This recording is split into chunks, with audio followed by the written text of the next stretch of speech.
في مرة من المرات حصل لي أنا التهاب في أوتار الصباع الكبير دوت، واضطريت أجبس إيدي كده لمدة 10 15 يوم يعني، لأن ما كانش الصباع ده مش المفروض يتحرك خالص. وبعدين ما بصليش، لا أقدر أشيل كاس ولا أقدر أقطع جسد المسيح، يعني ما أقدرش ما أشتغلش أصلي.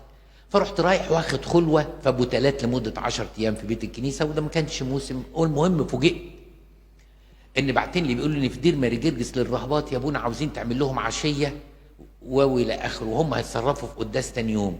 بس عرفوا ان انا موجود، قالوا يعني الناس بسطاء، قالوا نعمل ايه الرهبات؟ قالوا ابونا اعمل لنا عشيه ده على بعد 10 15 كيلو مننا، ويقول لنا كلمه ويعني ونمشي. رحت اصلي العشيه، بس في كانت حاجه عجيبه قوي. كل الرهبات عندهم وجوم، عارفين يعني ايه وجوم؟ وشهم مبلم مبلم، في حاجه انا حسيت ان في حاجه غلط.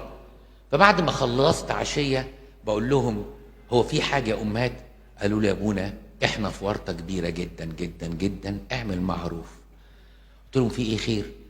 قالوا لي احنا بنبني 3 ادوار، فبنينا دور والتاني اول ما ابتدى يطلع الجيران بلغوا الامن العام بعت ضابط و5 6 امناء شرطه ومش عارف وايه وايه وايه، وجم كلبشوا الدير، والعربيات بره فيها الحديد والاسمنت ومش راضيين يدخلوه، وبندفع ارضيه على العربيه، هندفع على الارضيه مش عارف العربيه عشان تفضل بايته بس 500 جنيه باليوم وحاجه زي كده، لان احنا معطلين عربيه عن شغل، ده غير الحديد اللي مش راضي يخش، ومش عارفين نعمل ايه. قلت لهم وبعدين انا بقى الراجل الوحيد اللي في الدير دلوقتي، الدنيا ليلت كل العمال مشوا وانا الراجل الوحيد. فقلت لهم طب نعملوا ايه؟ فامنا الكبيره قالت لي بعد اذنك روح كده كلم الضابط وكلم العساكر. فانا قربت للضابط والعساكر، لسه بقول لهم يعني يا جماعه دول رهبات ولوحديهم، ما هم مش هيقدروا يبنوا، ما انتم مانعين العمال تخش، بس الاسمنت لو سمحتوا ندخله والحديد.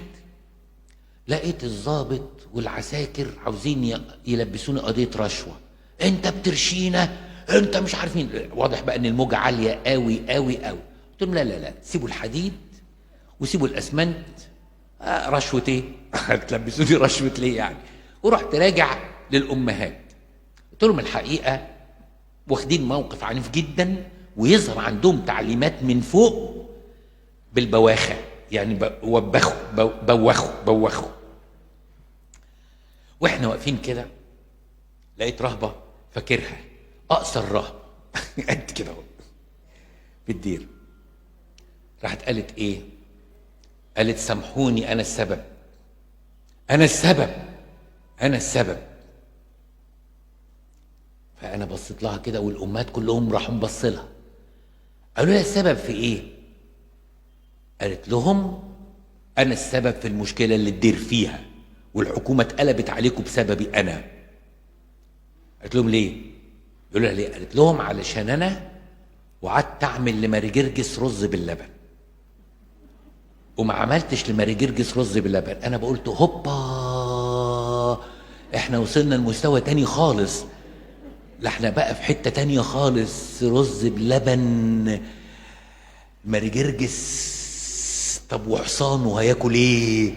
انا بقى ايه، حسيت ان انا مش بالع القصه، يعني ايه رز بلبن لماري جرجس؟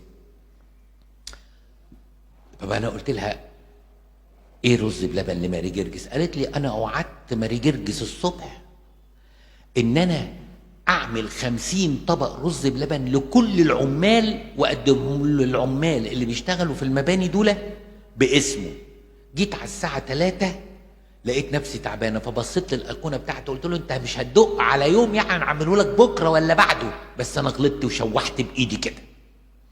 بساطه بقى، بساطه ما شفتش في حياتي زيها.